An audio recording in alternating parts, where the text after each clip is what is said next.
আবারও কি কোনো ইউরো তারকা আসতে চলেছে মোহনবাগানে?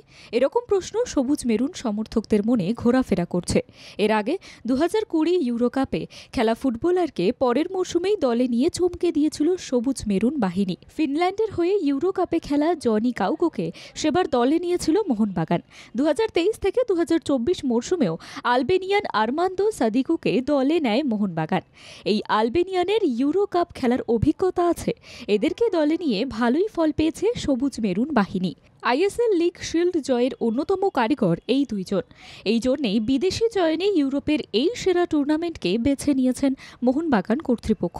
সূত্রের খবর অনুযায়ী মোহনবাগান ম্যানেজমেন্ট এরই মধ্যে প্রায় প্রচুর সংখ্যক বিদেশি খেলোয়াড়কে নিজেদের পছন্দের তালিকায় রেখেছেন। এদের মধ্যে কিছু খেলোয়াড়কে অবশ্যই ইউরো কাপে খেলতে দেখা যাবে। এখনও পর্যন্ত যদিও কোনো নাম জানা যায়নি, তবে মোহনবাগানে যে নতুন বিদেশি আসতে চলেছে সে বিষয়ে সন্দেহ নেই। এমন বিদেশি যে কোনোদিনও ভারতে খেলেনি, এরকম খেলোয়াড়ই আনতে চলেছে মোহনবাগান। প্রসঙ্গত, আইএসএল লিগ শিল্ড জয়ের ফলে আগামী মরশুমে এএফসি চ্যাম্পিয়ন্স লিগ 2 এর মূল পর্বে খেলবে মোহনবাগান।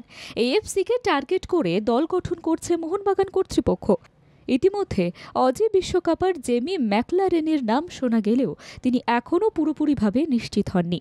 তবে মোহনবাগান কর্তৃপক্ষ বাকি বিদেশিদের ক্ষেত্রে আসন্ন ইউরো কাপে যে নজর রেখেছে তা এক প্রকার নিশ্চিত।